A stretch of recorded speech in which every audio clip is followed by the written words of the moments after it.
people back as a community. But I do think it's an issue when you are so infatuated with the criticism of black people that you so easily jump onto other cultures, not even diving an inch deep into the systemic issues that they have within their own cultures, just to quote us inaccurate information about how well they're doing, compare it to black people in America as if to imply they have the same starting point. I think there's something to be said about black people's natural disgust for our conditions to a point where you don't even want to see where you come from. Kanye West is in the 0.00001%. That means he has expedient access, probably more than 99% of the population of the world. Best thing you can do to a people is try to convince them that everything that's happened to them isn't actually happening, hasn't happened, and they've had the exact same starting point advantages as everyone else. Tucker Carlson, Candace Owens, Jason Whitlock, bitch ass Jason Whitlock, are so easy to throw their support on him.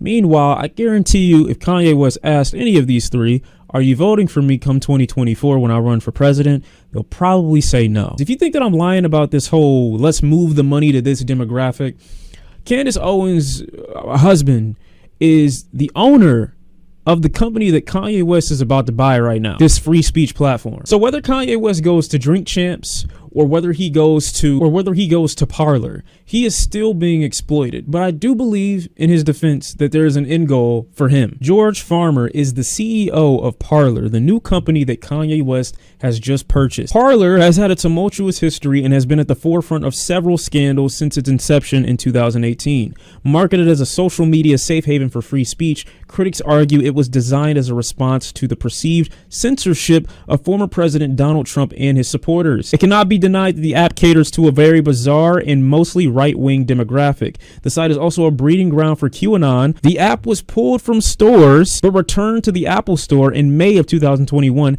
after a new CEO had taken over in March. The new head of Parler was English-born consecutive activist George Farmer. Since taking over, George Farmer is also British, which is like double L. You know what I'm saying? Like, ew, imagine. Farmer has struggled to save the company. The app has yet to reach the membership numbers it had before going offline, which some allege was as high as 15 million. He donated £2 million to the Brexit campaign and was the head of conservative think tank Turning Point UK. His family made their money in land and metals trading. He's married to controversial conservative pundit Candace Owens. That's interesting. It's almost like this social media app might be a breeding ground for people who believe the same conspiracies that Kanye West has been spewing. But maybe that means that Kanye West isn't completely wholeheartedly genuine about these things that he's been talking about and just wants people to feel like they're safe in this new space that he's about to create for them.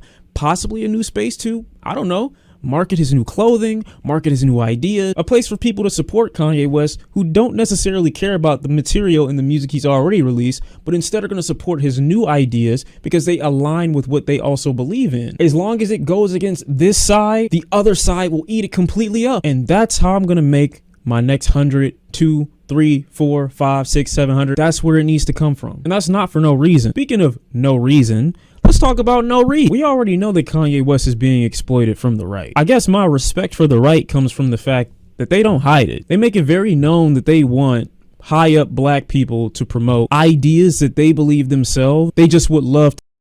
I somewhat disagree with this take. I don't think that they do that. I think that they're demons when it comes to messaging and marketing. And they very openly will hide their overarching goals, though. Like, they never say, yes, I'm tokenizing a black person who is like identifying and becoming a champion of white supremacist causes that I want to spread. They'll say, why are you actually not supporting this black man saying truths? You know, I think that they don't say, you know, black lives don't matter. They say white lives matter. That is inherent. Like, that is inherently hiding the truth. They do it so that they can reach a broader audience of people that this will reach a broader audience of people that are not like immediately and you know, racist to the fucking core, but instead have, you know, racist opinions as a consequence of growing up in a racist society, that are you know, open-minded to the message. Because the moment that you openly state that you're a racist person, you're going to lose a big chunk of that population.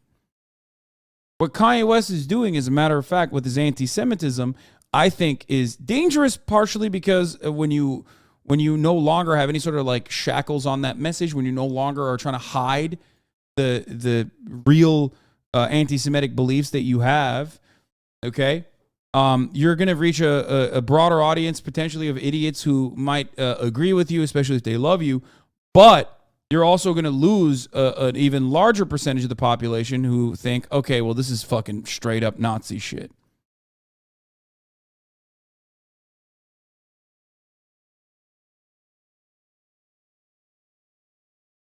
To come from the voice of a black male so that people can't call them racist for it. You know what I hate about interviews, especially male-only interviews? These niggas will never hold themselves accountable in each other's face. So went on Hot 97 to talk about how he regrets his 3.5-hour interview with Kanye West that he Why do you care if Kanye loses some audience? No, I'm talking about his message. I don't give a shit about Kanye West losing or winning his audience. I'm talking about the audience of the message itself. If your message is like Jewish people control the media and that must be dealt with or whatever the fuck as is Kanye's message, right? Then when you say it like that, when you use those words, you're going to reach a bunch of idiots who can't comprehend nuance and can't comprehend dog whistles, who want to hear it, want to hear you say it, right? But you're also going to lose a larger chunk of the people who would otherwise be like, well, hold up, this guy's got a point. That's what I'm talking about. Greenlit, okayed, and readied for posting, bragged about on Twitter that it was viewed more times in the football game, that he's taking control over the internet for the day. But when Kanye West was in front of him, nothing. Nothing. No sternness, no strength, no weight or depth behind his voice when he's talking about these issues that Kanye West is clearly misinformed about. But is it worth having a spine when you know that you're about to get massive traction in the media the next day?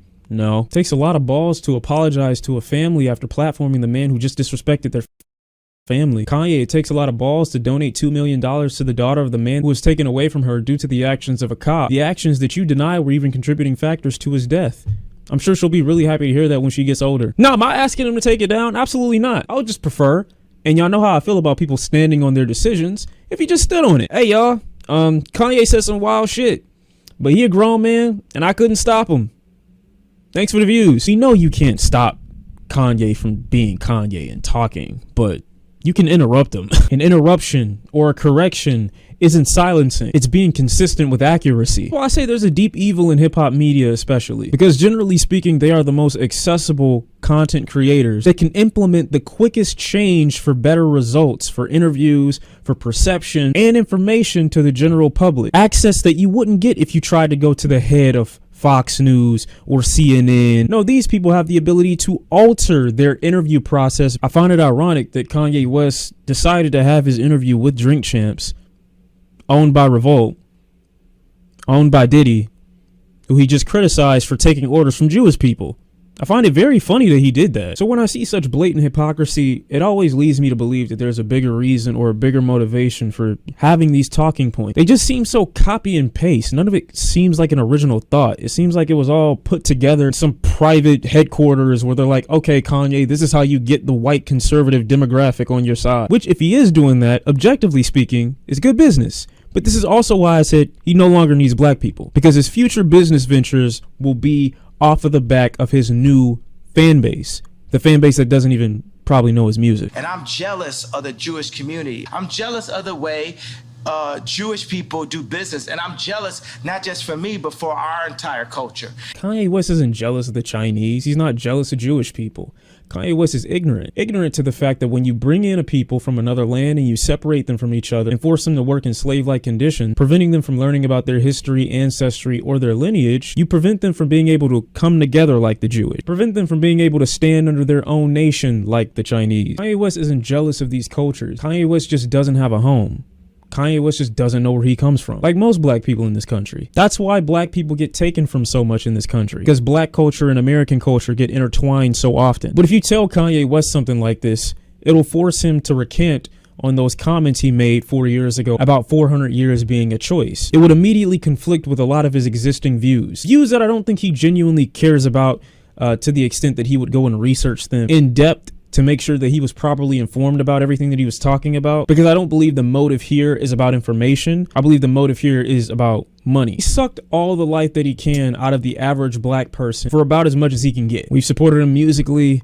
We've supported him through his merch, but there is a faucet that Kanye West has not yet tapped into, and it is this conspiratorial, Trump is my brother, George Floyd didn't really die like that. It's the Chinese demographic of individual that he has not yet squeezed the life out of, and I believe that's his next target. I think it's like kind of stupid business as far as like business decisions goes, by the way.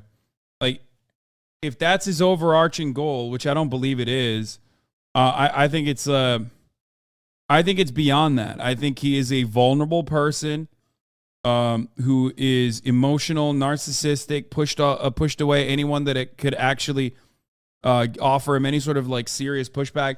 I don't think it's a deliberate way to just specifically target the white supremacist audience. I think he genuinely believes it. I think he has been duped into genuinely believing it. These outright fabrications, these lies, these old school anti-Semitic conspiracies and everything like that. And I don't think he has anyone in his life, in his support system, that can check him on any of this, because it's obvious that he is not used to any sort of pushback.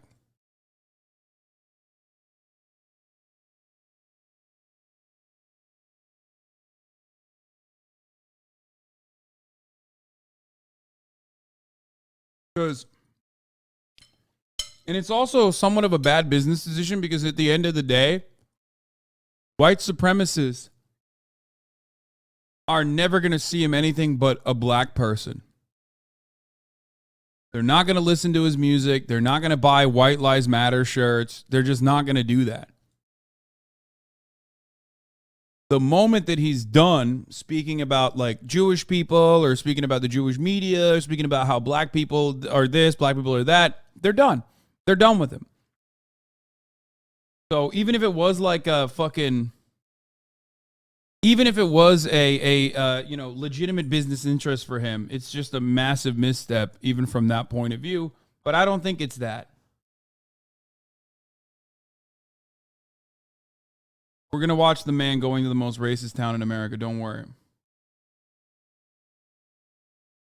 If you ask me genuinely, I don't believe this is some public mental breakdown. I believe he's been gearing up for a shift for a minute now, and that marketing started with his White Lives Matter shirt. He's just going to keep going.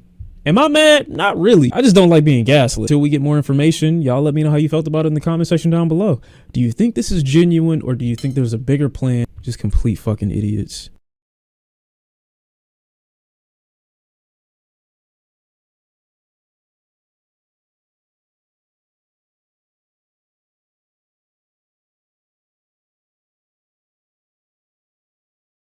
Yeah, I don't agree. I don't think it's just a marketing plan. I think it's like, it's bigger than that. Or I guess smaller than that, depending on how you think about it. All right, we're finally going to talk about trans rights.